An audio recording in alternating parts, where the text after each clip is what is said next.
Everybody's looking for Melinda Page. The entire town would sling a rope around a tree and clap and cheer as she jitterbugged her way to hell. And the police, of course, they will find her. I've seen her. That's why I'm here. I need to let it out. I think back to the start of last term when the three young men that killed themselves. You probably didn't hear about them or Melinda Page. That's the kind of town I live in. The 70s and 80s tore through the region like a disemboweling knife, spilling the guts of industry to dry under the summer sun. A town full of hard people, made so because of the mountains we lived in. Hard of body and hard-headed. A town too stupid to know it was already dead. Exit Melinda Page. We last saw her in her junior year. School broke for the summer and we never saw her again. That wasn't uncommon. We bled people year after year. The smart ones would get a one-way ticket out and never look back. We hadn't figured Melinda for the type, but rats flee a sinking ship too. Melinda wasn't pretty. Her eyes had that wet, poached egg look around them. The glasses didn't help. Her cheeks a little too round to give her that hollowed cheerleader look. Her face framed by a head full of lanky, greasy brown hair. This didn't matter much. She had more than enough jiggle under her sweats during gym class to get the boys staring. She didn't have friends that I knew of. The human equivalent of styrofoam package stuffing. Just filling up the space around the people that mattered. There was something a little darker about the girl. She'd walk by the little knots and cliques in the corridor, and someone would say slut or whore in a stage whisper, loud enough for me to hear from about 20 feet away. Melinda wouldn't bat an eyelid. It got around that she got suspended for a week for blowing someone in one of the cleaning stores. The type of guy that was part of a supply chain all too common in the town. Adderall, Oxycontin, and worse. Apparently, Melinda was getting fucked in more ways than one. That's why it didn't blip when she didn't turn up for senior year. Some things were made to sink without ripples. She wasn't the only one that didn't turn up on the first day of school. Shane, when the school's basketball players had quietly slipped away into a shed behind his house, cradling his father's handgun. He sat there for hours before painting the wall behind him with his brains. Things get out in a small town. Secrets seep and leak. Someone's brother mentioned something. An EMT at a bar may drop the worst case he'd ever attended to. Some case like Shane's suicide. How perhaps the bullet didn't quite take as much brain as poor Shane wanted.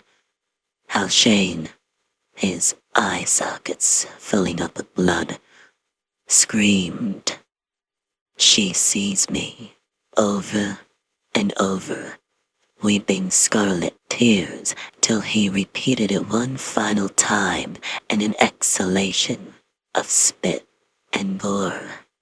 This all came out later, of course, whispered between shocked students at the cafeteria. Back then, it was just the first day of school.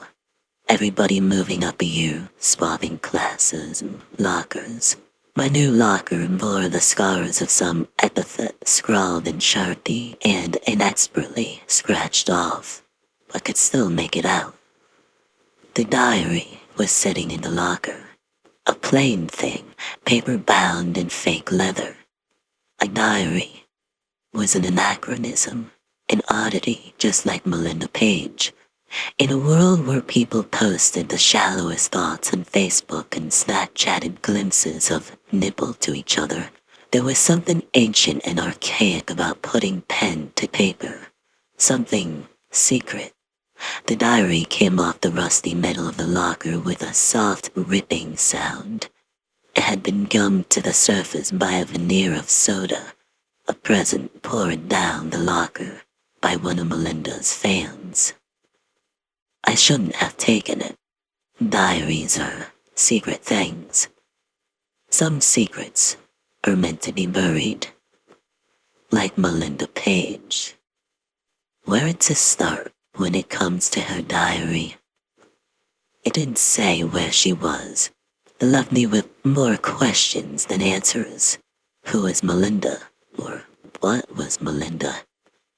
I didn't look at the diary, not for a week at least. I was caught up in the rush of the start of school. I meant to hand it over to someone. The school. Her family, maybe. It sat on my desk for a whole week. Curiosity is a bitch of an emotion, isn't it? It creeps, like a rash you can't scratch at. One rainy Saturday, tired of daytime TV and bored of the banality of Facebook, I flipped that thing open. How do you describe the shape of madness? Let me try. Madness isn't 100 pages of spidery handwriting. No punctuation, no paragraphs. Madness isn't a series of geometric scribbles filling up every square inch of paper that didn't have writing on it, so dense and intricate that the patterns crawled and shifted when you looked at them too close. Nah. Madness was what Melinda wrote. When did it first start? I first heard the voices after my second period. I remember thinking I was crazy because that's what crazy people do. Melinda. There was stuff in there that was just plain wrong. I thought of Dad for the first time in a long time. Mum fell down and bashed her chin. It was the blood I remember when Dad used to hit her so bad that she couldn't walk. He's long dead. Why do I still hate him so much? Melinda. Reading the text was difficult. There were no dates. The only way you knew she'd ended a section was when she left a single monogrammed initial at the end of a simple M. The voices aren't mine. I know that now. It's only when I went to school, and when it got much worse, the voices are from other people. I hear other people's voices, not the ones from their mouths, the ones which they lie and whisper from their hearts. Secret voices. I know them all. M. The girl was crazier than I thought. I think some of her words alluded to the start of high school. I hate it here. It's even worse than grade school. I feel their eyes on me when they look at me. I hear their whispers in my head, and it feels like cut glass in my tummy and needles behind my eyes. I hate them all. M. Melinda Page kept score. That was the worst thing. The number of times she'd had sex with an entire list of guys from school. What kind of person does that? The other girls stare at me, but I can't hear what they're saying in their hearts. They don't know what it's like. The pills help, but only so much. The voices always cut through. It's only in the afterglow that the voices are stilled. If you were going crazy, wouldn't you chase after a little peace? M. There was no clue to Melinda's disappearance in her diary. That was the strangest of all. If she ran, wouldn't she have written something, planned something? The last thing she wrote was even crazier than everything else. I'm more than a hole for these guys. I'm more than a target for girls to spit on. More than just this flesh waiting to rot away. There's a bird here in this eggshell skull. It needs to be free. I want to fly. M. Nothing about where she went. I put the diary away. The shadows had grown long in my room, and the light streaming in from the window had darkened to a dim orange hue. Melinda's diary sat at my desk, pages upon pages of nonsense. It wouldn't have surprised me that she was mental. There's a lot of that in the community. Broken people, broken families. We just plastered over the cracks and pretended that everything was okay. But the cracks were there, and they yawned under our lies. And then Melinda Page went missing. I stared at the diary for a long while, the orange light dimming until there was nothing in my room but shadows. The following Monday, our town had the second of the suicides. Jimmy was well-liked, pleasant-looking, did averagely well in school between band practice and running track. Not rich, but he still hung in there with the cooler kids. He worked at a pole cleaning company to make ends meet. Not that we had many poles up in the hills. Poles were a money thing, and there was precious little of that around.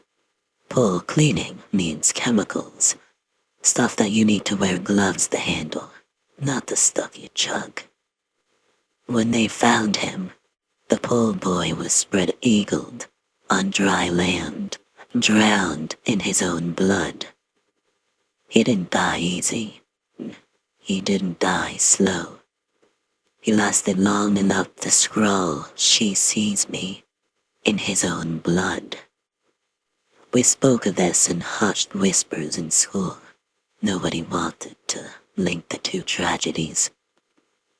There was something in the back of my mind, though.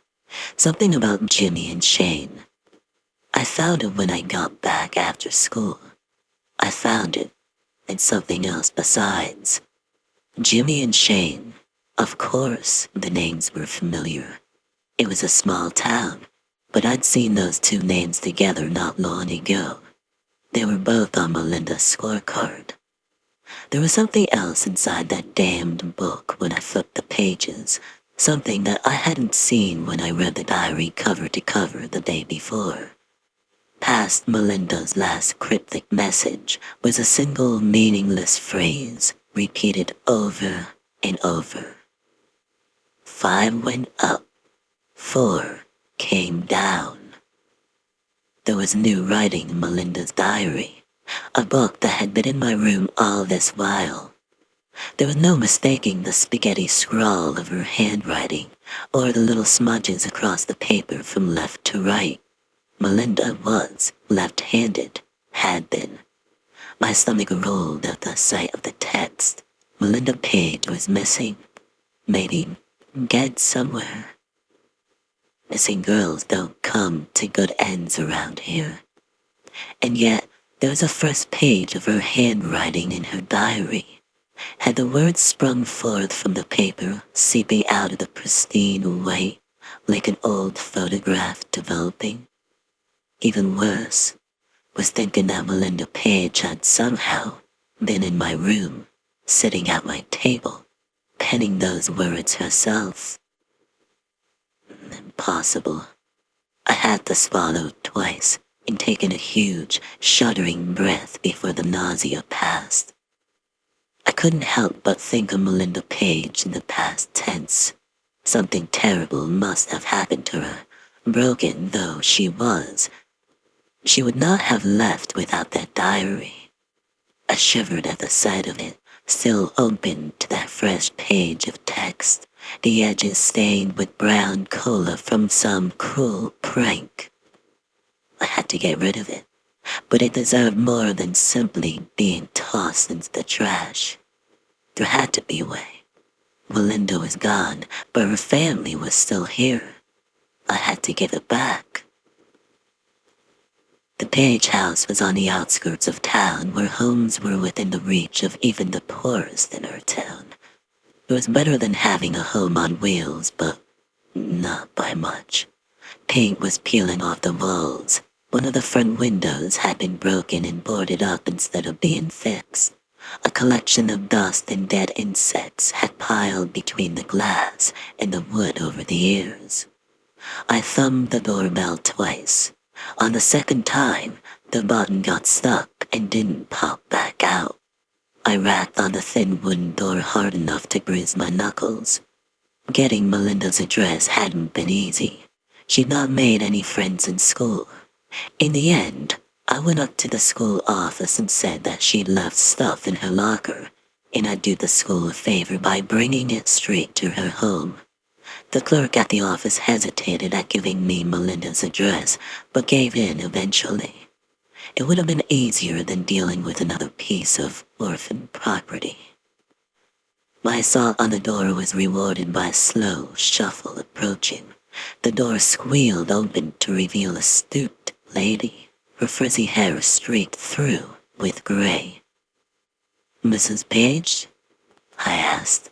The woman gave a huge grin, revealing a set of young teeth set at odd angles. "Yes, that's me. I was a friend of your daughter.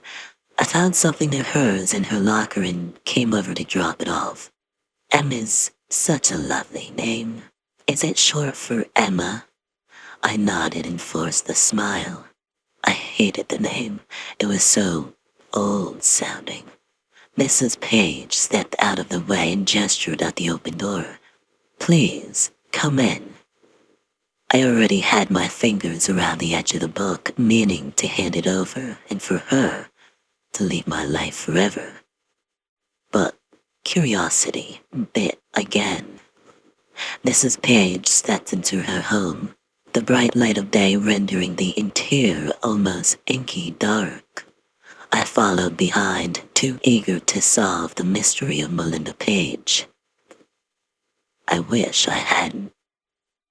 The cool of the house was welcome change from the spring sun. It took a moment for my eyes to grow accustomed to the dim light.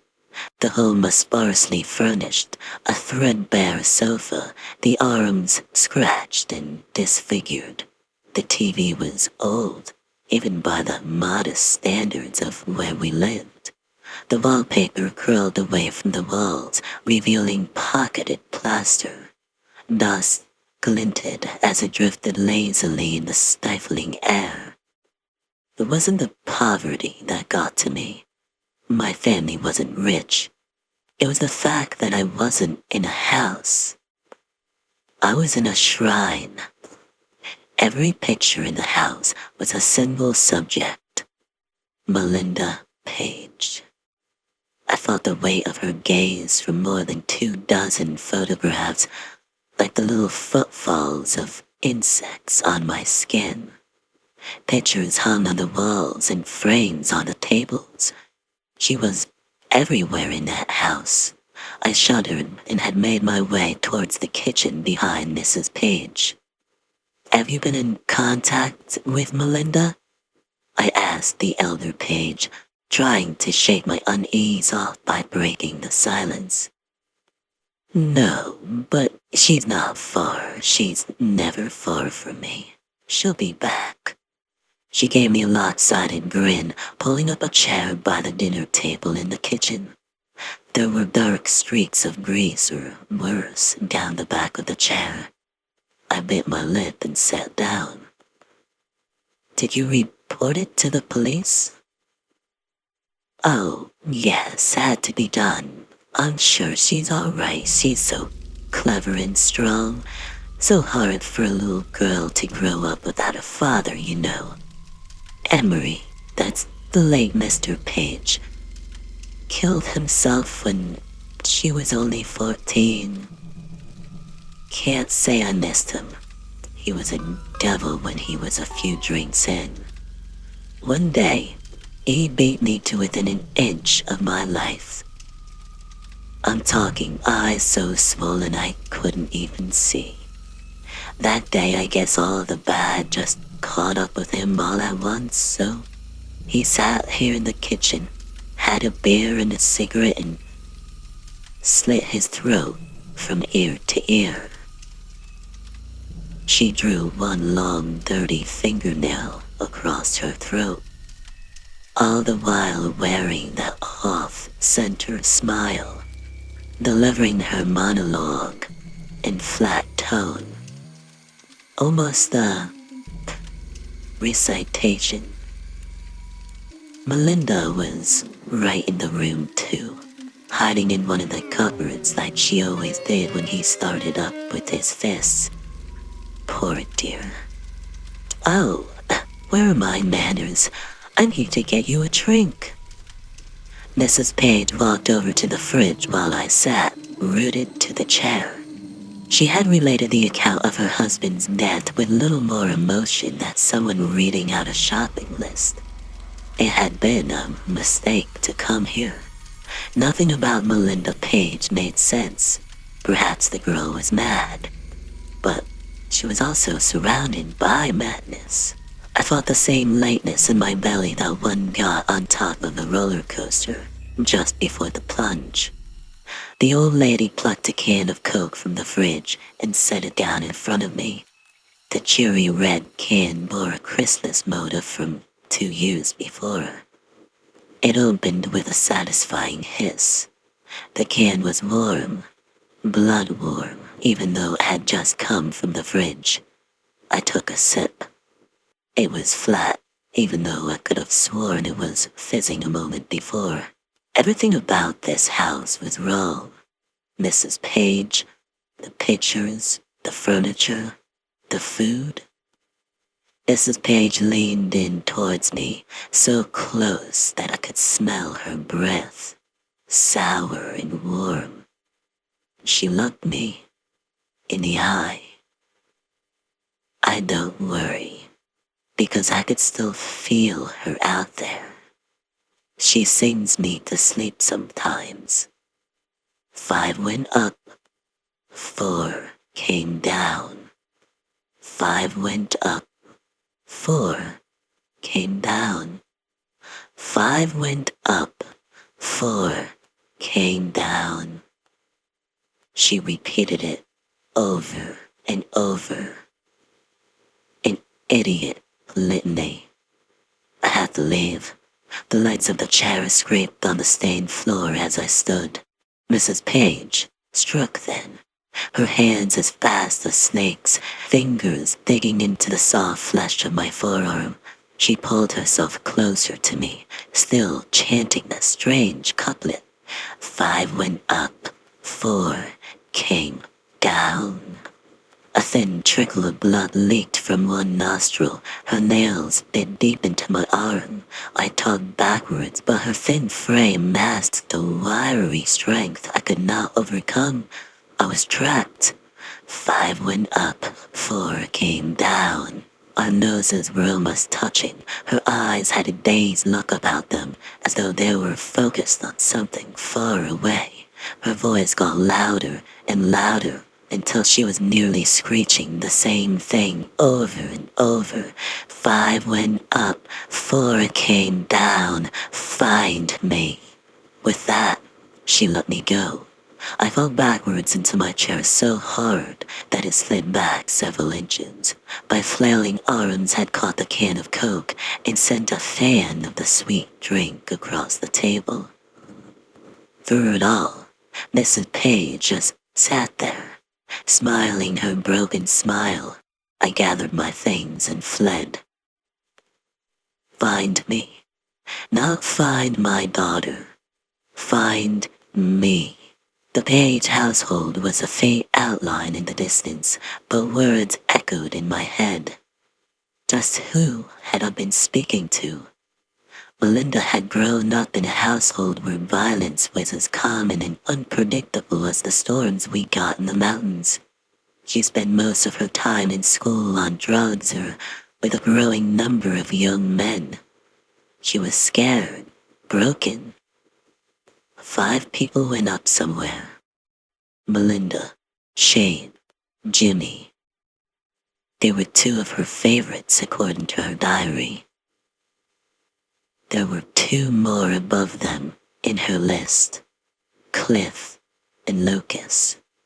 Another pair of golden boys, tall, sporty, just the way she liked them. It had to be 5 of them. Things were falling together, piece by horrific piece. but still nothing to take to the cops. Not good enough to speak to Cliff and Lucas. Mrs. Page was right. I had to find Melinda. I spent that evening going through the diary over and over until my eyes watered. Nothing. No clues could be gleaned from the mess of words. I didn't even know how tired I was until sleep snuck up on me and stole my last waking moment.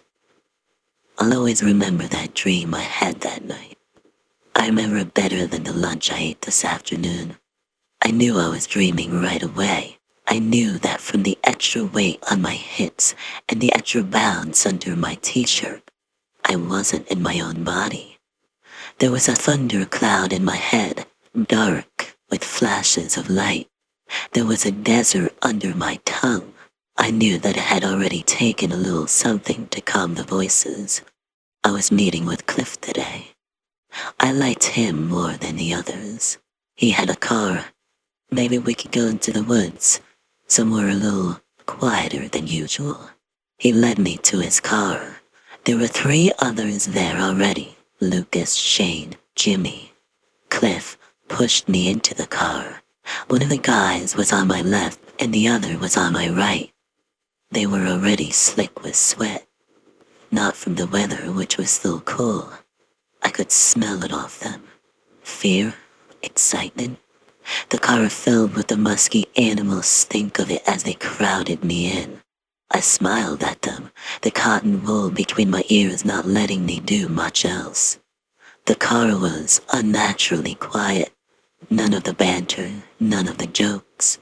I wore a clown's mask, my smile tight and unnatural. I looked to the left and to the right. Lucas's jaw was clenched tight, cords sticking out of his neck. We were out of town, speeding up into the mountains. Rocks, trees whirled by in a blur of gray, brown, and green. It could have been hours and it could have been minutes, but the car finally stopped. We were far from town, far from any other human being. They dragged me from the car and pushed me deep into the woods.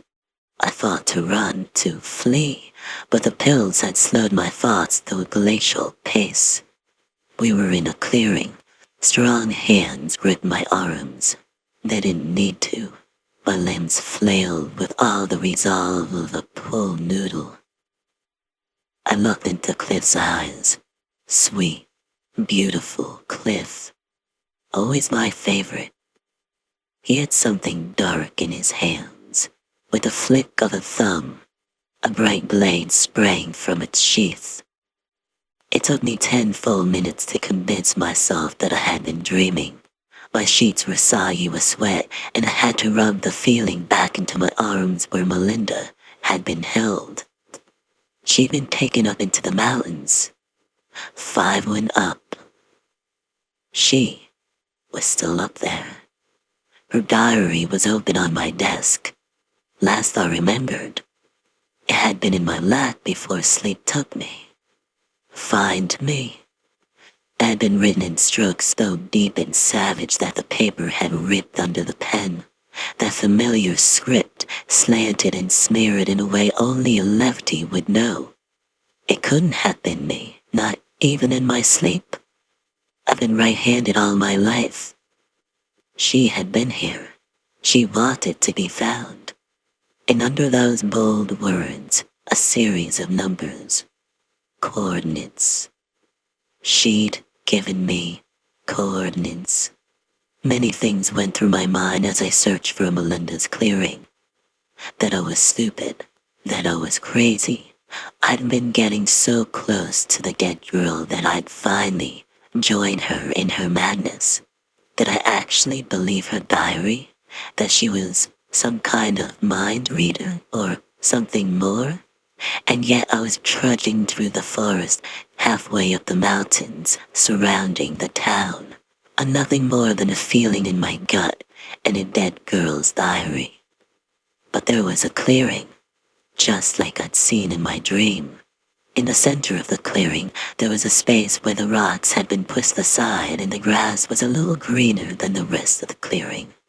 The rusted metal of my shovel bit into the earth. It was softer than I expected. I had found her. The rich brown earth gave Melinda Page up slowly, her pale flesh seeing the light of day for the first time in months. She should have been a worm-eaten mess, a dried-out husk. I wish she had been, so that I wouldn't have to see what the four of them had done to her. It wasn't enough that she'd been violated. They'd done other terrible things to her body as well. Her hands were gone, both locked off at the wrist. Her face had seen the worst of it. Empty pits where her eyes should have been. Horrific damage done to her mouth. No dental records. There was an ugly, black thing sticking out from her torso. It came free with the struggle, the dried blood giving way with a sound like a plaster coming free. This was it. I'd found Melinda Page. Now I just had to tell the world. I found Cliff leaning against my dad's car when I left the forest, his car just slightly behind mine. I thought to flee back into the safety of the woods, but the nights were bitterly cold, and I would have not lasted. He spoke first. "I know why you're out here, Emma." "Em," I said instinctively. He grimaced when I said that. "It's not what you think it is. Lucas killed himself this afternoon. Guilt will do that to a man. When's your turn?" Perhaps the bravado would distract him. My heart was hammering away in my chest. There was no way past him. "You don't understand. We did what we had to do. You know she was different. You wouldn't be here otherwise. There wasn't any other way to get here. Only four of us knew she came up here. And you didn't mean to kill her? Just have a little fun, but it got out of hand?" I circled a little to the side, trying to judge the distance between the door and me. Cliff played defense for the football team. I couldn't outrun him even with a 50-foot head start. "We did what we had to do. She wasn't normal. She was sick in the head. Sometimes she'd talk about how she could hear other people's voices in her head. You know, after we'd done it, she'd tell me about how the noise nearly drove her mad. But I think there was more to it than that. She just didn't hear voices. She could whisper back, put things in your head, make you do things." He pulled his t-shirt over his head, baring his toned torso. Overlaid on the smooth muscle was a network of pale scars and marks. I recognized the little circular mark of a cigarette burn. "Look at this. She made us do it to ourselves. Knives sometimes, fire other times, and she'd watch and laugh while we did it. It was never enough for her. The sex, the pain, not enough for us to do it to ourselves. She started wanting more, for us to hurt each other and worse." The funny thing is, for a second there, I believed him. The more he spoke, the more animated he got. I saw the fear in the whites of his eyes, the way his voice got higher and higher the more he spoke about Melinda. But he was crazy, just like she was. He was the only one of four left, if Lucas was already dead. Nobody knew about Melinda Page, except for him. And me. He wasn't going to let me down the mountain. Melinda's grave was big enough for two. I don't even know if we finished the job. Shane was the one who took her eyes and he blew a hole in his head. Jimmy worked on her teeth and he swallowed bleach. Lucas took her hands so that there wouldn't be any fingerprints to work on. And you know, earlier today, he put his arms into a wood chipper. You stand there, and you believe that's coincidence? I stared at him, watching the sweat roll down his neck, watching his fingers flex. He was wound up, A coiled spring twisted to a breaking point. Or could it be that the four of you were sick and crazy and a coward's death is the only way out? Don't fuck around with me. His shout bounced back from the surrounding trees. She called you here too, didn't she? Don't lie now. We both know it. And how? There wasn't a need to antagonize him. Her diary. She's been writing in it. How can you be sure it isn't you that's writing? Imagine someone that could wear you like a glove. You know something, Emma? I said again. No, Emma.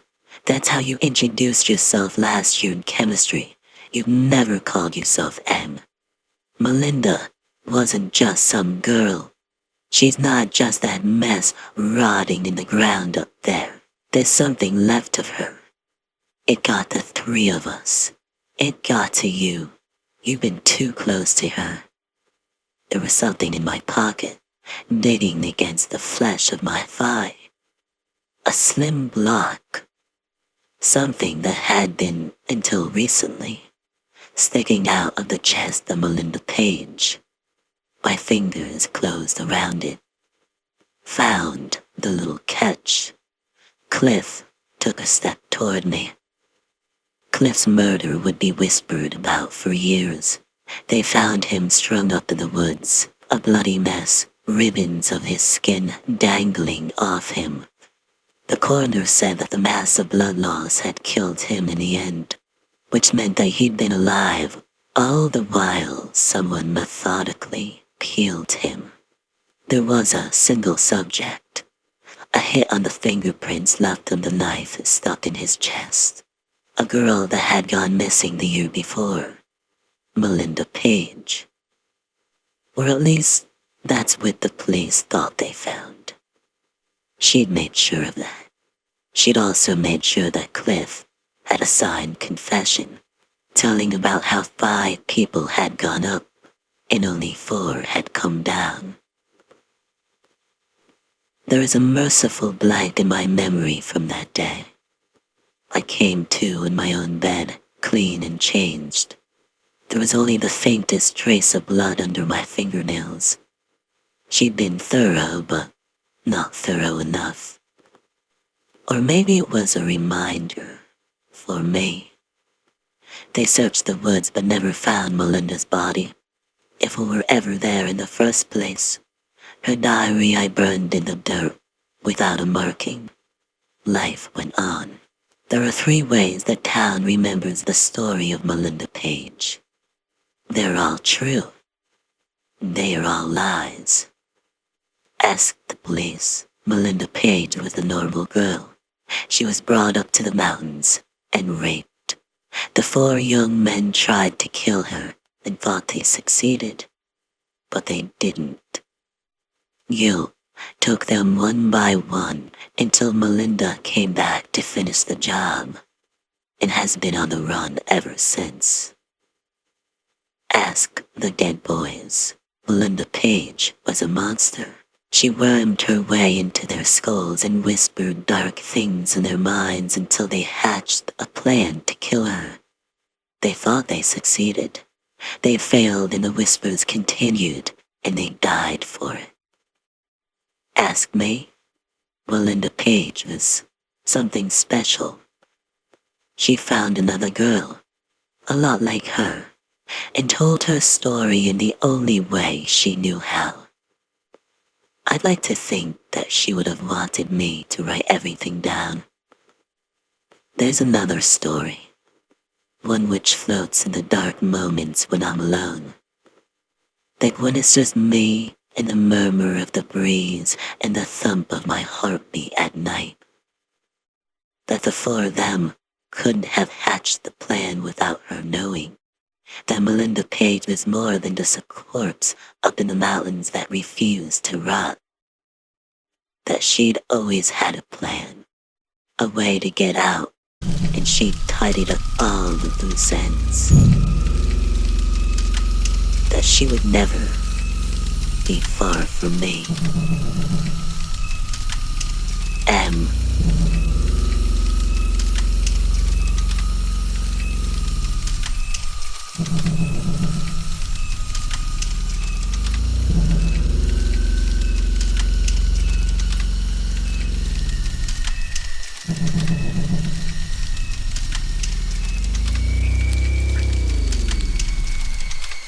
As far back as I can recall, I've always had a guardian angel.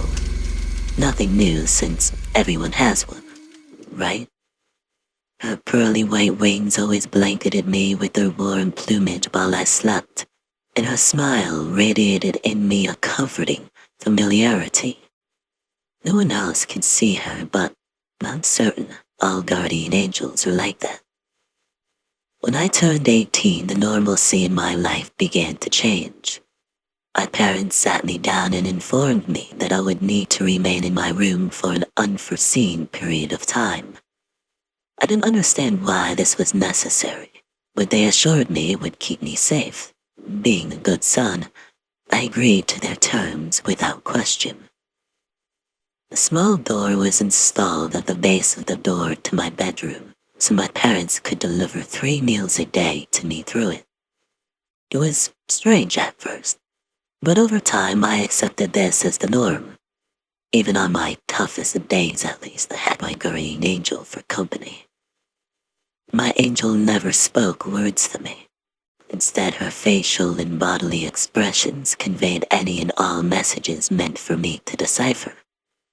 Even as a toddler, I could comprehend what she meant. Ours was a connection unlike I've had with anyone. So long as I was happy, she was happy too. My room contained a twin-size bed, a desk and computer to browse the internet, a bookshelf of various texts, an adjacent bathroom with a shower, a mirror inside a closet full of clothes. Being the good boy that I was, I always tidied up my room before sleep. When I was on my computer, my angel would sit on my bed and unblinkingly watch me with her warm, black eyes. Shortly before my parents' insistence that I remain in my room, my angel placed a blanket over the mirror. She gestured with a finger over her lips that it was not meant to remove the covering from it. Like with my parents, I didn't question her on the matter. My angel always knew what was best for me, even if I didn't understand why. For several years, I kept to my room in the company of my guardian angel. Every birthday, a small cupcake and candle would slide in with my dinner. Every holiday, my dishes would carry more helpings than usual. Christmas came with the promise of a small present at about 7 in the morning. Overall, I was content with the simple life my parents gifted me for my protection. Despite my happiness and humble lifestyle, my angel started acting strangely since a week or so after my 23rd birthday. It began while I looked to Reddit for new laughs and stories. I felt her eyes were not watching me. I turned around in my chair to see that she sat on my bed as she always had. Much to my dismay, she possessed a blank gaze directed at the floor between her and I. I asked her if something was wrong, but she gave no gesture to reply. She just continued to silently and absently stare at the ground.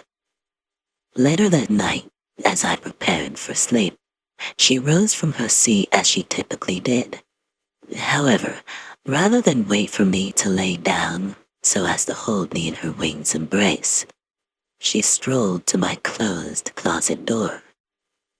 There, she proceeded to slam her head against it repeatedly. I was immediately startled and begged her to stop, but she wouldn't listen. She collided into the door's hard surface even after golden blood poured from her forehead. Unable to convince her away from self-mutilation, I tried my best to sleep without her. I was awake for the majority of the night from the constant thudding, but eventually my body was tired enough to allow me some semblance of rest. The next morning, I woke to silence. I glanced around to find my guardian angel sat on the floor at the end of my bed. I couldn't see what she was doing from that angle, but a terrible shredding noise ripped into my ears when I noticed her there. I scrambled off my bed and knelt down in front of her to ask if she was all right. Dry gold crusted on her forehead silver bruises and platinum hair. But that's not what made me cry out. One by one, my angel absent-mindedly plucked the feathers from her wings. And I wept in that moment. I didn't understand what was happening to her. She was still beautiful to me despite her recent mutilations, but her sudden affliction would have easily drove me just as mad had I been a less stable man. I obsessed beyond control as to what could have caused her to adopt such horrid behaviors. That's when my attention turned to the closet door. No real thought occurred to me in that moment, only a spontaneous and immense sense of wrong emanated from it. Her golden blood was still caked on a single spot on the door's surface. I didn't want to open it, but something compelled me to try anyway. If I had anything to do with my angel's strange actions, I would do whatever it took. I stood, walked to the closet door, and reached out to open it. Before I could even grasp the handle, my heart leaped into my throat as my angel loosed a blood-curdling shriek from directly behind me. I spun to face her. She stood inches from my face, wailing and clawing at her once flawless face. Her wings were almost skeletal in how they hung like wires from her back, with only stray remaining feathers. Her previously white garments were somehow stained in blood that was not her own. I know this because they were not gold like an angel's, but dark red like a human's. I stepped around and away from her. She didn't even acknowledge that I moved. Instead of screaming incoherently at me, she did so at the door. She wailed like that until the sun set. And while she did so, I researched online as to how I could help her. Despite my best efforts and limitless information of the internet, I found nothing even remotely relevant to the diagnosis for her. She wasn't human, but surely someone else's guardian angel exhibited similar behaviors, right? I gave up after she ceased her screams and laid on the floor on her back, while the wiry remainder of her wings clawed at her legs on their own.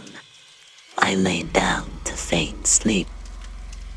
I don't think angels sleep, but I thought perhaps I could check the closet after she was less active than her madness. Hours passed before she was still. Carefully, I crept out of my bed into the closet door. I slowly reached my hand out and clutched the handle. I jerked my head to look in her direction to be sure. She didn't move, so I proceeded. The door creaked open loudly, and I looked back at her again. Still no response. I pushed the clothes on their hangers away to find, against the back wall, the mirror she covered long ago. That prior feeling of wrongness came from it, all right. I needed to remove the veil. I needed to learn the truth of my poor angel's pain. And so, I pulled away the blanket. I couldn't quite see the reflection in the darkness, so I reached for the string over my head and pulled it to turn on the light. My eyes closed in response to the sudden illumination, but soon enough, I was able to see the mirror. A crawling cold squirmed just underneath the surface of my skin. The bottom lids of my eyes winced uncontrollably. My legs quaked until they buckled me to my knees on the floor. I don't remember the exact contents that I saw then, but I do remember so much red, Too much red. Deep, dark, flowing, pungent red. I restored the covering back to its proper place over the mirror and turned the cursed thing around to face the wall. When I returned to my angel, she still wasn't moving. She also wasn't breathing. But I don't think angels need to breathe. She hasn't budged since then. Unveiling the mirror provided no help, and the internet contained nothing of use either. I've run out of options without help from others. This, of course, brings me to now. There's something wrong with my guardian angel. She suffered from spontaneous fits of self-infliction and isn't moving anymore. Has anyone else's angel acted the same way? What did you do to solve it? Is there even a solution at all? Any help is appreciated. I just don't know what to do anymore.